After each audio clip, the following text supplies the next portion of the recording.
अबा तुंहिंजे मथां हिकु वॾो बार थी रखां। उमेद आहे त तूं असांजो ई बार खणंदे। जी पुफी ॿुधायो, जेकॾहिं मुंहिंजे वस हूंदो न इनकार कोन कंदुसि। हिन वक़्तु मुंहिंजी ऐं रूंडे जी ज़िंदगी जो को भरोसो कोन्हे। अबा इन जे करे दिलशेर ऐं सुहिणी जी ज़िमेदारी मां तुंहिंजे मथां थी रखां।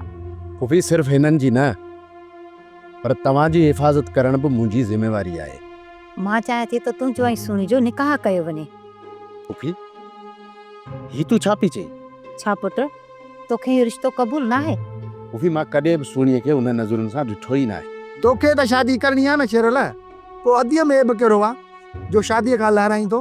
दिलशर, जल्दबाज़ीअ में कयल फ़ैसिलनि वारियूं शादियूं कॾहिं बि कामयाबु न आहिनि वेंदियूं। उन्हनि जो अंजाम मां पंहिंजे अखियुनि सां ॾिसी चुको आहियां। मूं सम्झो त तूं मुंहिंजी औलाद जो सहारो बणबे। पुफी हिननि जे हिफ़ाज़त जो ज़िम्मो मां खणां थो, पोइ तूं परेशान छो पई थी? मुंहिंजी दिलि खे तसली तॾहिं मिलंदी जॾहिं तूं सुहिणी सां निकाह कंदे। बाक़ी मां पंहिंजी जवान धीअ खे तुंहिंजे भरोसे नथी छॾे सघां।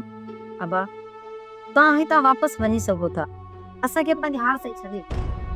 अदा मुराद, हाणे पुफी ऐं रूंडो त मुंहिंजी गिचीअ में पइजी वई। मां आयोसि उन्हनि खे मुसीबत मां कढण लाइ, उहो वरी पंहिंजे घर जी मुसीबत असांजी गिचीअ में था आणनि। अदा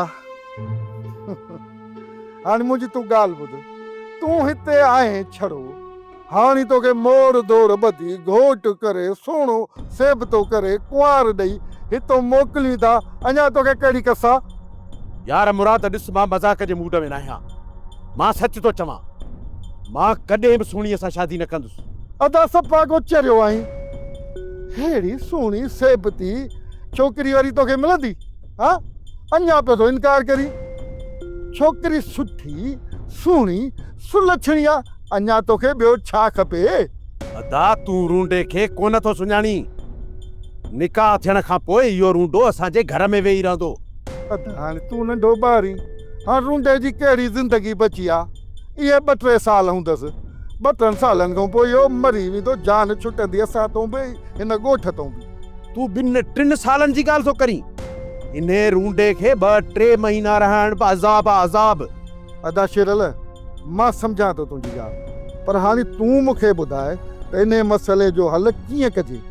अदा फ़िलहाल त मूं पुफीअ खे जवाबु ॾेई छॾियो आहे, पर मूंखे ख़बर आहे पुफी कान मुणंदी, बार बार ज़ोर रखंदी ऐं अचे वॾा पार मुंहिंजे साम्हूं कढंदी रोईंदी त मां उन्हनि खे पंहिंजो नथो कयां।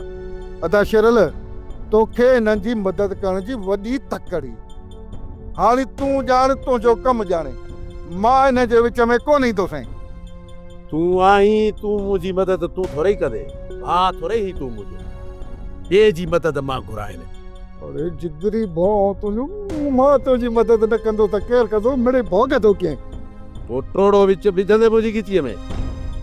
सब्सक्राइब कयो असांजो official YouTube channel Singh TV HD drama ऐं वधीक अपडेट लाइ बेल आइकन खे क्लिक करियो।